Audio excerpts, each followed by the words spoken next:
Continuando con la charla de la semana pasada, a pesar de que ustedes saben que la dejé a medias. Por eso quiero retomar el versículo 17 del capítulo 5. Estamos en el tema de las bienaventuranzas, del primer sermón de Jesús, el primer gran discurso con el que abre Jesús su programa de evangelización, de anuncio de la buena nueva, su programa pastoral, podemos decir. Este es un programa pastoral muy completo y después lo va desglosando. En el verso 17 nos dice Jesús en Mateo: no piensen que he venido a abolir la ley y los profetas. No he venido a abolirlos, sino a darles cumplimiento. Ustedes saben los conflictos que se dieron en las primeras comunidades cristianas, sobre todo cuando después de la guerra judía, cuando Jerusalén es destruido, inclusive los judíos son expulsados de su tierra, hay una necesidad urgente de buscar y de retomar la identidad como tal.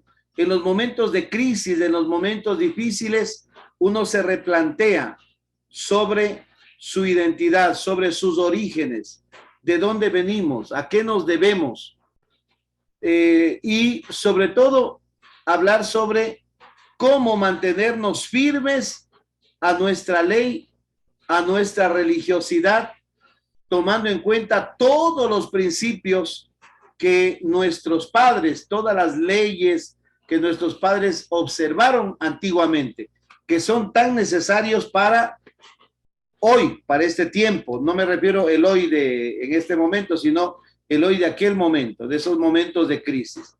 Las crisis nos ayudan a replantear nuestra identidad, nuestro camino, nuestra vida, nuestros propósitos. No he venido a abolir la ley y los profetas.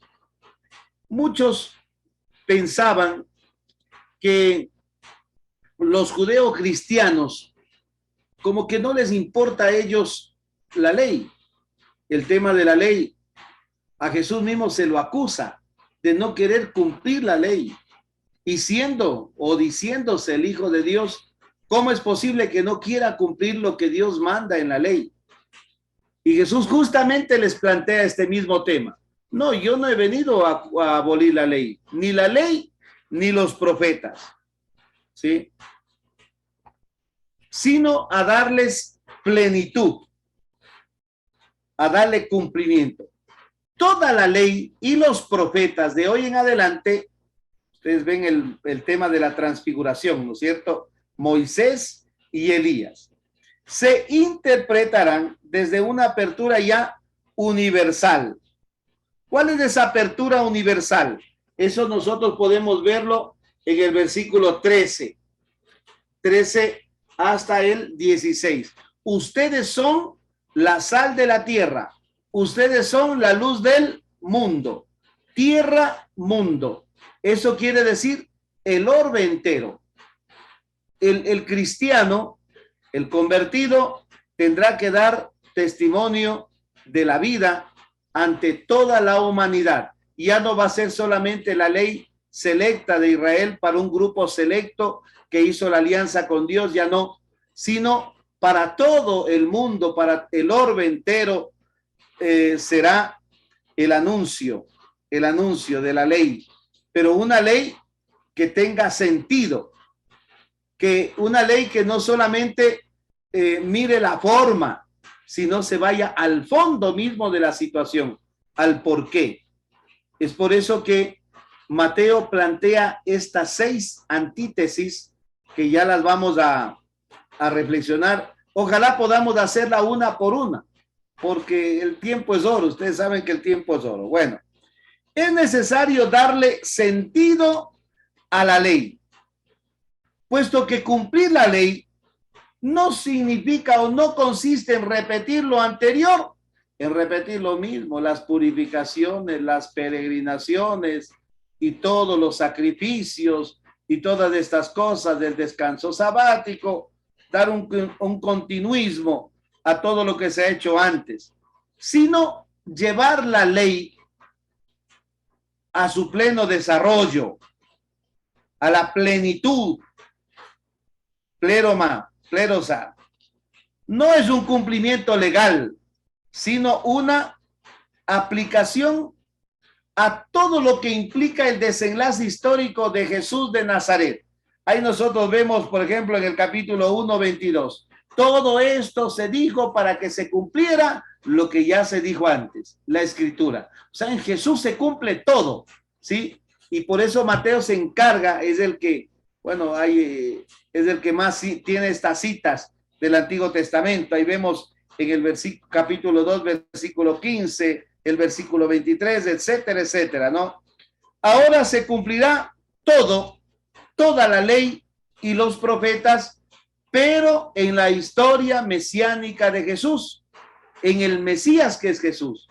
Aunque ese Mesías sea visto con sorpresa, la lección divina que ahora acaba de hacer Mirta es interesante. ¿Por qué? Porque cuando Pedro confiesa, tú eres del Mesías, el Hijo del Dios viviente, 10/10 la respuesta teórica. Pero vamos a la práctica. ¿Qué mesianismo espera un judío? ¿Qué tipo de mesianismo? Pero este dice que es del Mesías, pero no tiene ejército, no tiene dinero, no tiene un palacio, no tiene ni dónde caer muerto. Perdonen lo que digo, pero sí, no tiene nada. Y entonces, ¿cómo es el Mesías? Pedro intenta salvarlo. Yo creo que la acción de Pedro fue de buena gana, pero ahí está, no solo es la buena intención, sino también entender el momento, entender la realidad. Y Jesús les ha demostrado con muchos signos, en palabras, en actitudes, cuál es el verdadero sentido de su mesianismo.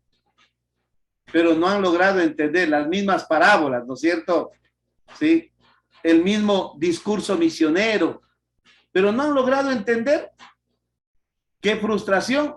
Sin embargo, Jesús se ve obligado a decirle, apártate de mí, Satanás. Yo no sé si ustedes se dan cuenta ahí, ¿por qué Jesús prohíbe a los discípulos decir que Él es el Mesías?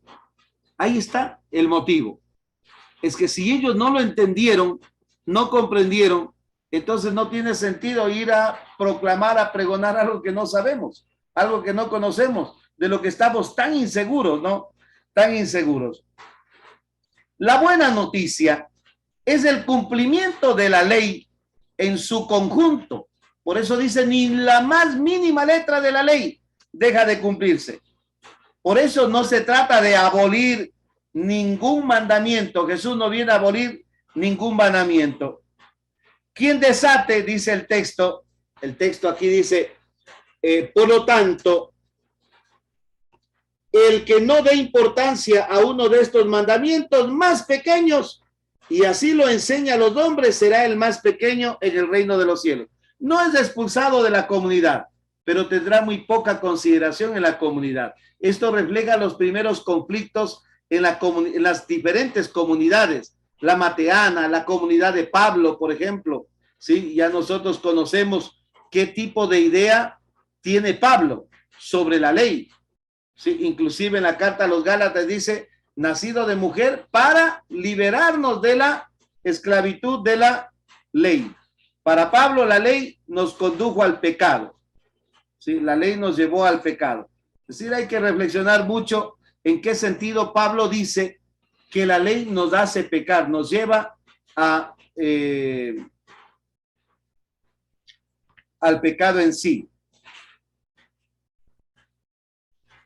Cosa que de pronto, eso les digo, puede haber pasado en la iglesia primitiva. No se expulsa a uno que enseñe de pronto a medias la ley, a uno que diga esta ley no es importante, pero sí se le tiene poca consideración. Recuerden ustedes que los primeros cristianos no se diferenciaban con los judíos, porque eran judíos mismos. ¿Sí? Uno para ser cristiano no es que deja de ser judío, sigue siendo judío. Por eso en Mateo 16:19, Jesús le da poder a Pedro, ¿se acuerdan? Todo lo que ates en la tierra queda atado en el cielo. Y lo que desates en la tierra queda desatado ¿en dónde? en el cielo. Es decir, Pedro tiene la autoridad de reinterpretar la ley judía, pero desde Jesús, desde el Evangelio. Verán que este poder de atar y desatar hay que interpretarlo desde esta perspectiva también. Pedro tiene esa potestad de interpretar, de reinterpretar la ley desde la práctica de Jesús, desde la praxis misma de Jesús. Lo que Pedro desata servirá ¿para qué? Para poner en alto el cumplimiento de la ley, no para anular la ley. El peligro era ver eso, ¿no? No para anular la ley. De este modo, el que lo haga de esta manera, dice, aquí dice Mateo, para que ustedes vean que Mateo justifica, ¿no? En el versículo, estamos en el versículo 19. Dice, en cambio, el que los observe y los enseñe, ese será grande en el reino de los cielos. Pero el que los observe y los enseñe, ¿desde dónde? Desde el camino de Jesús, desde la vida misma de Jesús. No el mandamiento, no la ley por la ley, no el mandamiento por el mandamiento. Se trata entonces de cumplir y de enseñar. Para el término cumplir se utiliza la palabra griega poieo. ¿Sí? Poieo. Y poieo significa hacer. Hacer. No es solamente decir, enseñar, sino hacer. Puesto que el testimonio, realmente el cumplimiento en sí, se convierte ya en enseñanza. No sé si me doy a entender. El cumplimiento, cuando yo cumplo, cuando yo pongo por obra lo que enseño, eso se convierte, eso enseña de por sí. No olvidemos que el término enseñar, insignare, en latín, ¿sí? Significa como marcar el camino, marcar la ruta. Yo marco la ruta desde mi vida, desde mi modo de ser, desde mi modo de vivir. La propuesta de Mateo se centra entonces en la práctica de Jesús, en la praxis de Jesús, de lo mejor de la ley, de la mayor ley que se dice.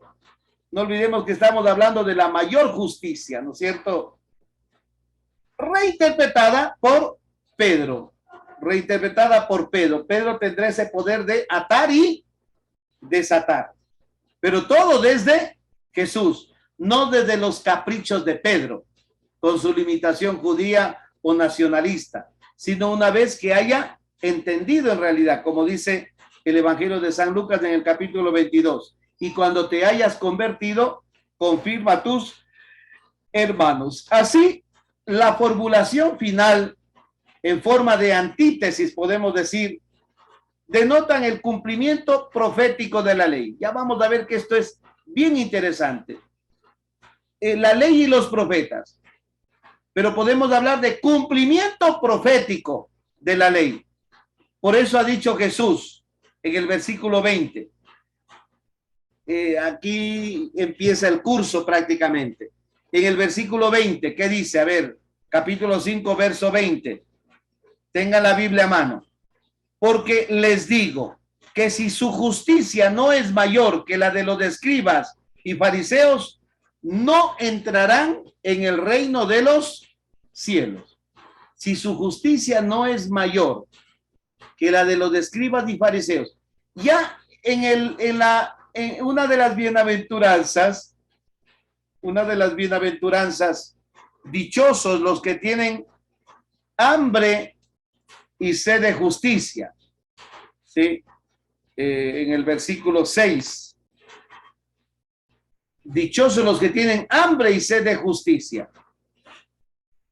Y después dice el texto del bautizo: hazlo, porque conviene que se cumpla toda justicia. Conviene que se lleve a cabo toda justicia. Si el término dikaiosune o dikaiosine, que se dice en griego, que si nuestra justicia no es mayor que la de los escribas y fariseos, aquí la palabra clave es justicia. Jesús le dice al Bautista que nos conviene cumplir toda justicia. La palabra griega plerosai es lo que les llevará a la plenitud. Esta justicia mejor, mayor, que ha de sobrepasar el judaísmo nacionalista. Ustedes saben, el judaísmo que se fundamenta y se cimenta solo en prácticas legales, en sacrificios externos y no en algo de corazón. No sé si ustedes han profundizado en el texto del fariseo y el publicano. El fariseo es un hombre justo, ha cumplido con la justicia legal. Eso es indudable. Yo no soy ladrón, no sé nada, ayuno 2 veces a la semana, doy la 10ª parte de mis ganancias. Según la ley, este hombre está bien. Pero según la gracia, según la palabra de Jesús, según la reinterpretación de la ley de parte de Jesús, esto no le justifica. ¿Por qué? Porque se está enorgulleciendo a sí mismo,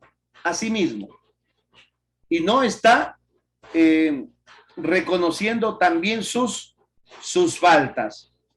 Un judaísmo nacionalista ilimitado.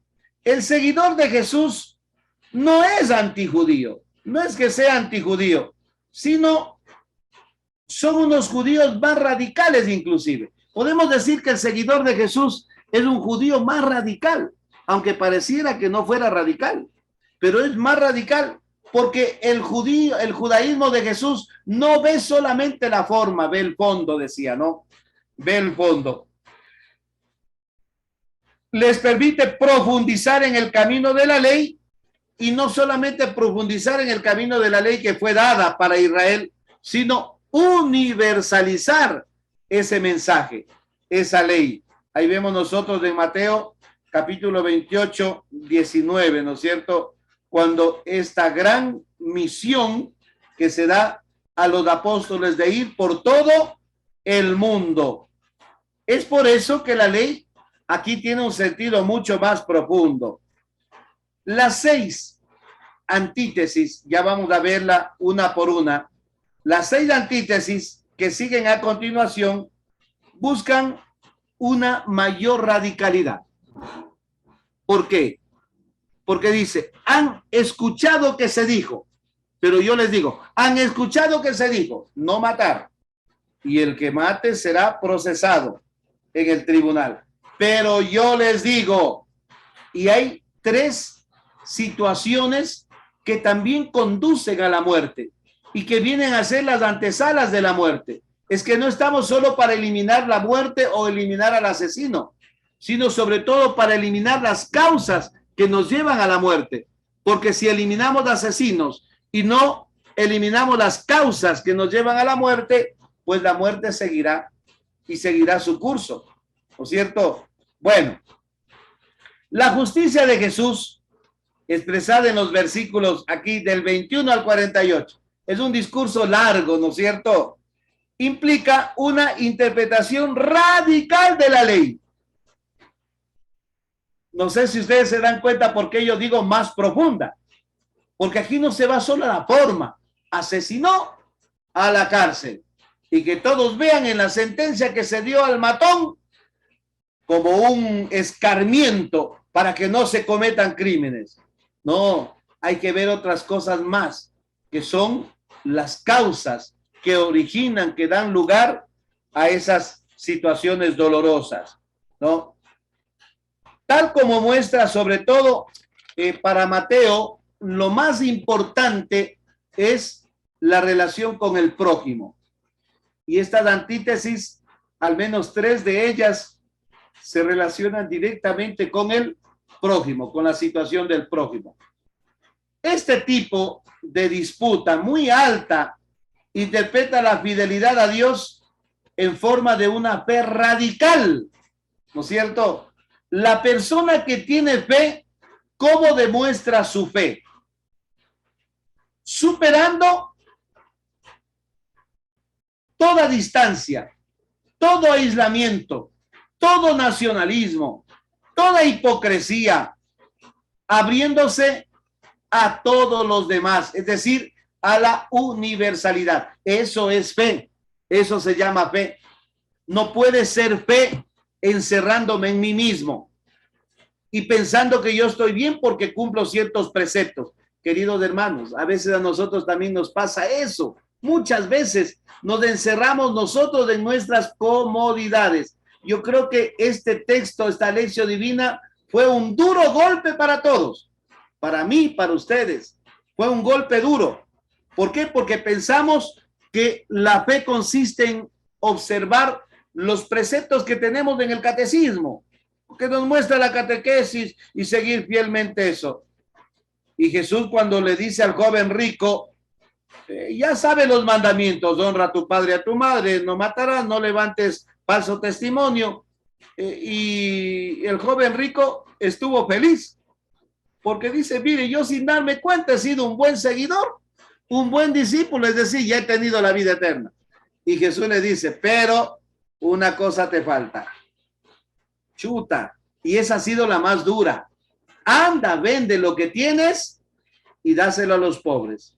Y luego ven y sígueme. Ahí tendrás un tesoro en el cielo. Ah, chutica, esa ha sido la condición. Qué duro, qué difícil. Y ahí es cuando Jesús dice: es más fácil que pase el camello por el ojo de una aguja antes que un rico entre en el reino de los cielos.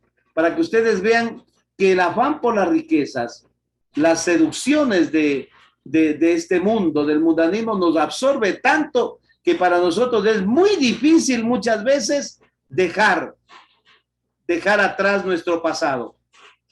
A veces estamos con un pie en el presente y con el otro pie caminamos en el pasado.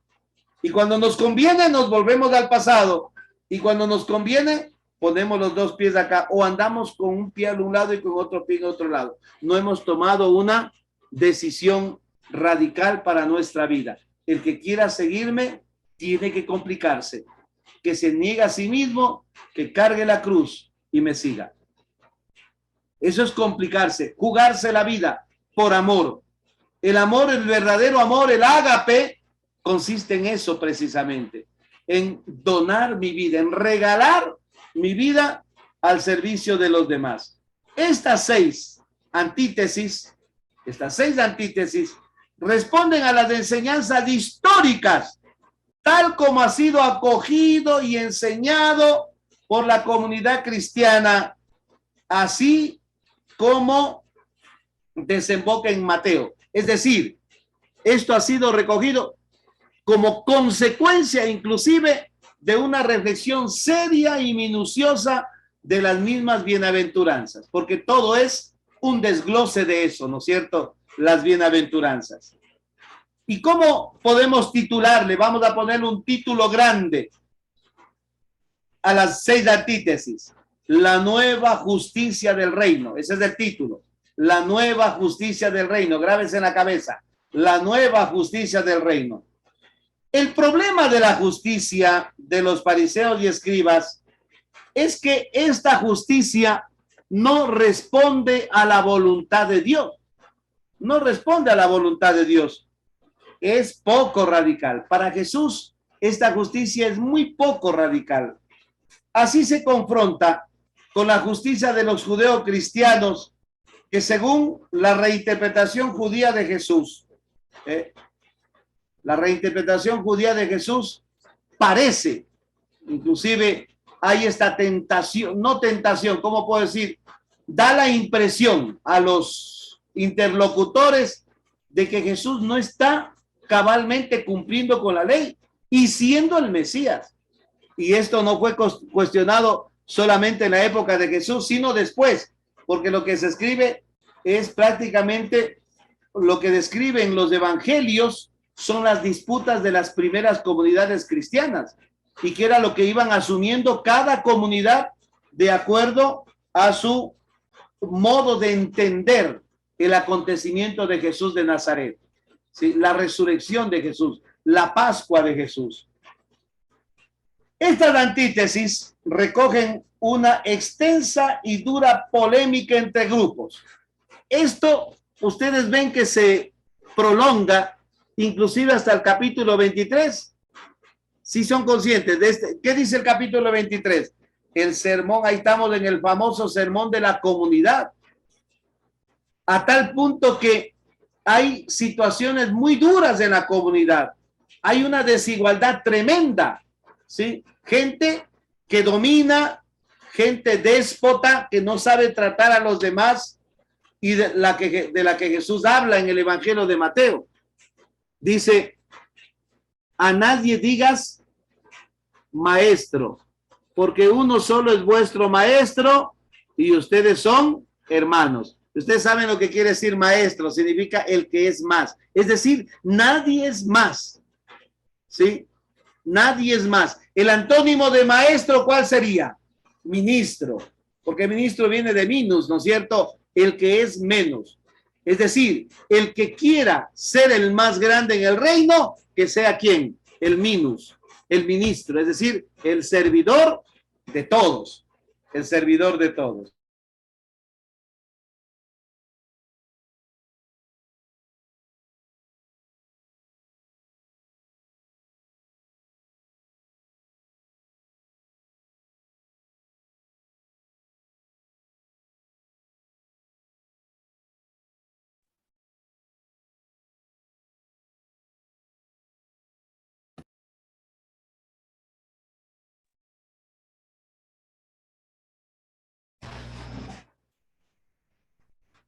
¿Aló? ¿Ahí escucha?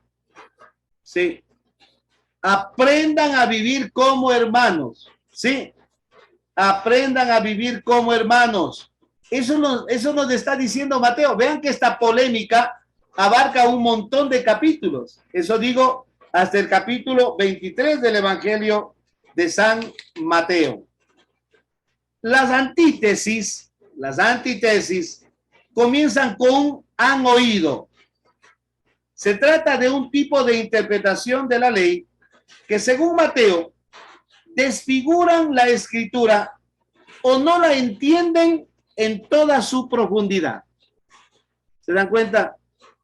No la entienden en su profundidad. Es decir, entienden a medias. Es cierto que matar, no matar. Y para cumplir este mandamiento se inventó un tribunal que juzga al criminal y lo encarcela. Pero no estamos atacando el clima de violencia o las causas por las cuales se genera este problema de violencia. Y por eso Jesús va a decirnos, a completarnos con el, pero yo os digo, ego del ego humin, dice, pero yo les digo, ego del ego humin. Dice, Jesús responde como intérprete autorizado de la ley, es decir, de la escritura y la tradición. Las 6 antítesis se sitúan en el plano de la vida de la familia personal, de la vida personal también, familia, vida personal y también de la relación con Dios. Presenta una religión fundada en el hacer más que en el culto. Vean qué importante, a dónde se va Jesús. Ustedes van a entender, mientras vamos profundizando en estos textos, ustedes van a entender por qué Jesús dice, no he venido a abolir la ley y los profetas, sino a darle cumplimiento. Pero vamos a ir entendiendo poco a poco. No se trata de ir cada versículo comprendiéndolo en su profundidad, sino vamos entendiendo después como en un sentido amplio todo el evangelio prácticamente, todo el evangelio de San Mateo. Se puede llamar también la síntesis, porque en sentido radical no niega la ley. Jesús no niega la ley. Han oído que se dijo no matar. No está negando. Sí, se dijo así. ¿Sí? Sin embargo, Jesús lo que quiere es profundizar. Ya les había dicho las causas, la situación, ¿no? Vamos a ver la primera antítesis. Tengan su Biblia ahí en la mano, por favor. Biblia en mano. La primera antítesis está capítulo 5 del 21 al 26. Yo les voy a pedir, esto les voy a pedir que lean. Ahora solo voy a enumerar las antítesis. Sí.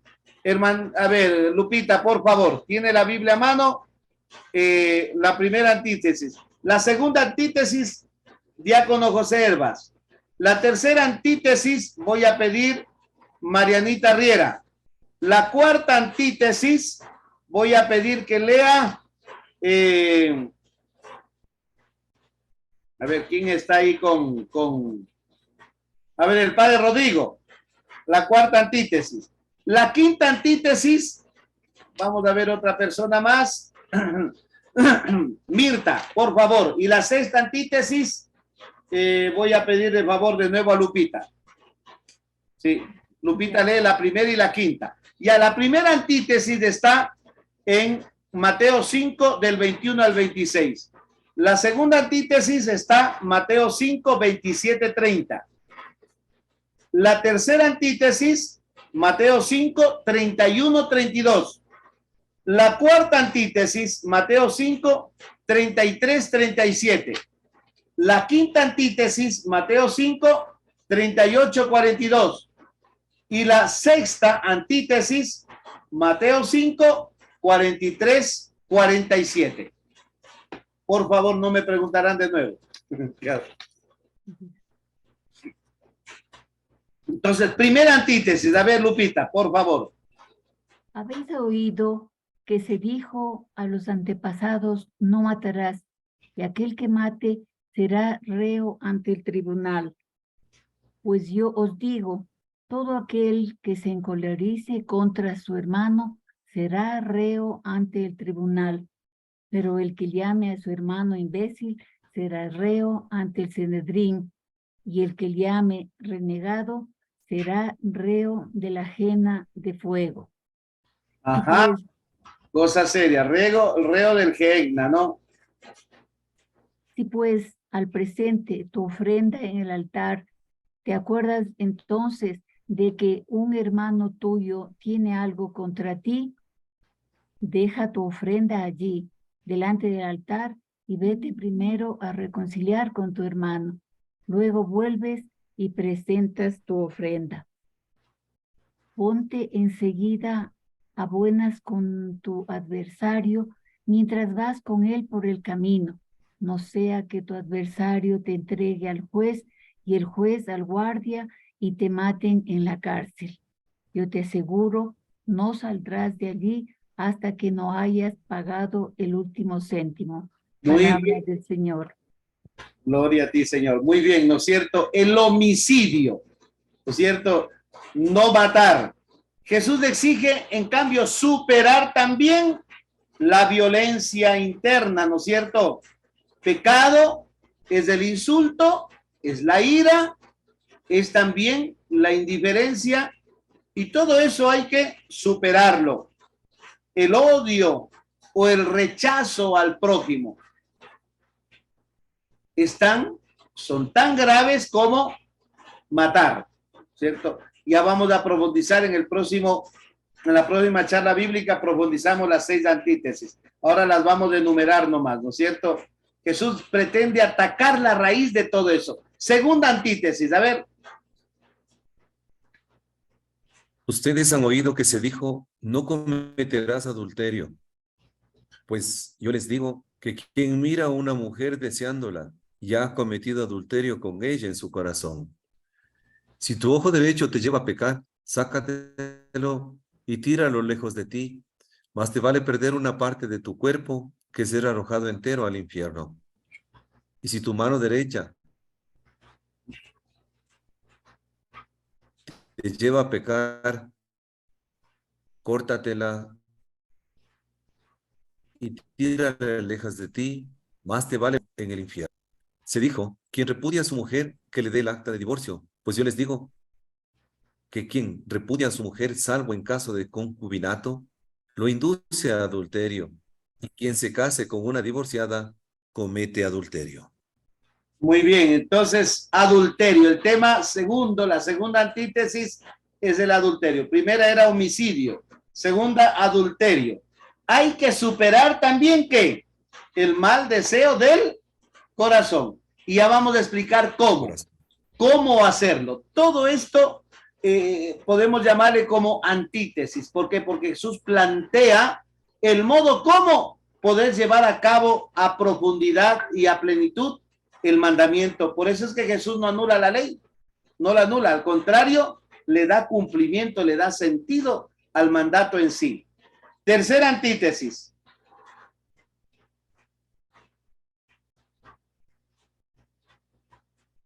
Padre Rodrigo.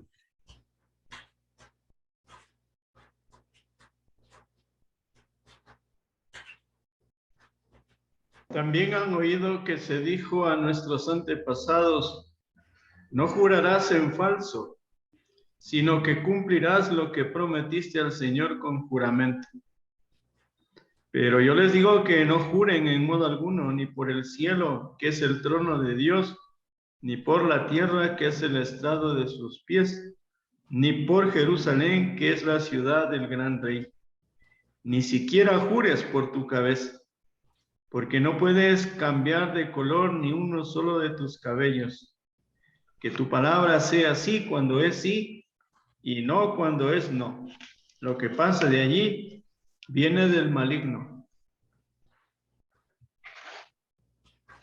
Entonces el tercer tema viene a ser, el cuarto tema, perdón, la cuarta antítesis, el juramento.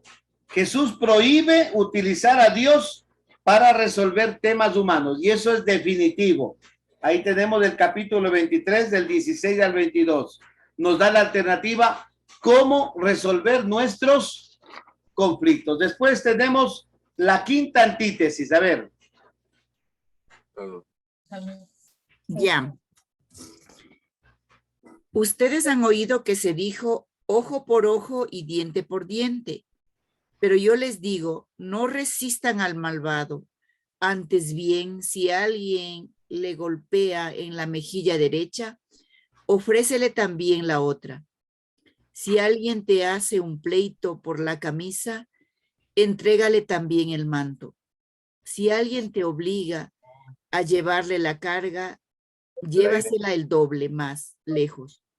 Da al que te pida, y al que espera de ti algo prestado, no le vuelvas la espalda. Hermoso, ¿no es cierto? Entonces, la quinta antítesis es la ley del talión. ¿Se acuerdan? Que pretendía poner en iguales condiciones tanto al ofensor como al ofendido. Pero ahora Jesús impulsa más bien algo mucho más pleno. Supera esa ley, pidiendo que el perdón y la gratuidad, ofreciendo perdón y gratuidad. Cuando se le burlan en la cruz, Jesús no insulta, no dice nada, al contrario, Padre, perdónalos porque no saben lo que hacen. Todo lo contrario, ¿no es cierto? Misericordia. La misericordia frente a la ofensa. Y el perdón, si es un don que Dios nos ofrece, también nosotros estamos llamados a ofrecer ese perdón, a ofrecerlo. No es ni siquiera esperar que me pidan perdón, sino a ofrecerlo. Sexta antítesis.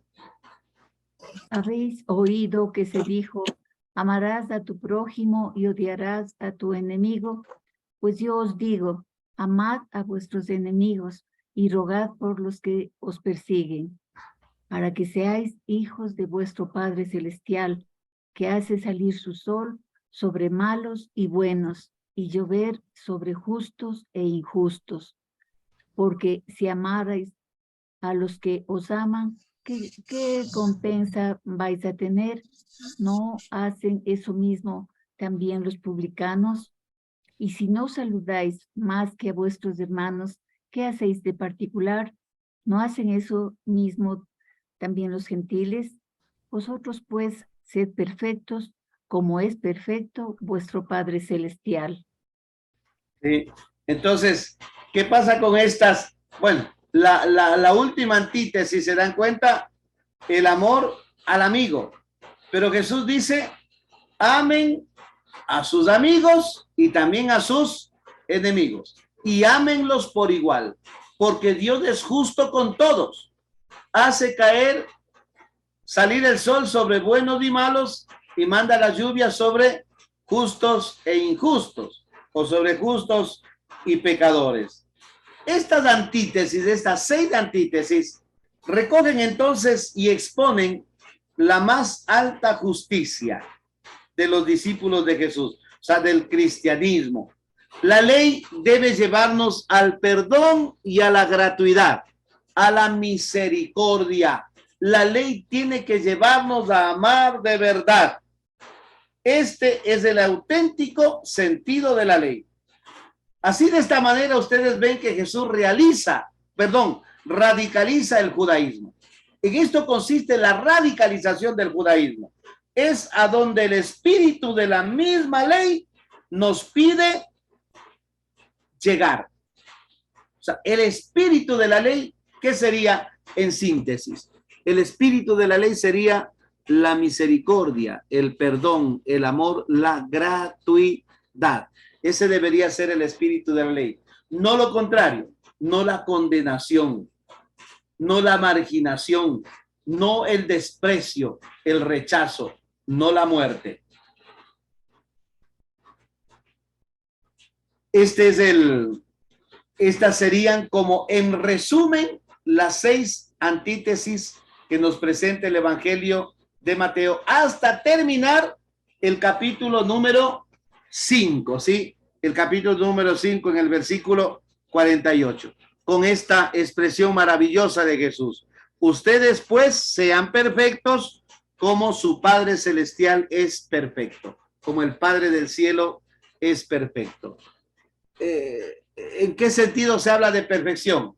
No es que podemos llegar a nosotros a ser como Dios, pero podemos imitarlo en sus perfecciones, es decir, en su gratuidad, en su amor, en su misericordia, a lo que nos invita a nosotros a descubrir en el fondo, en el espíritu de la ley. Buenas noches.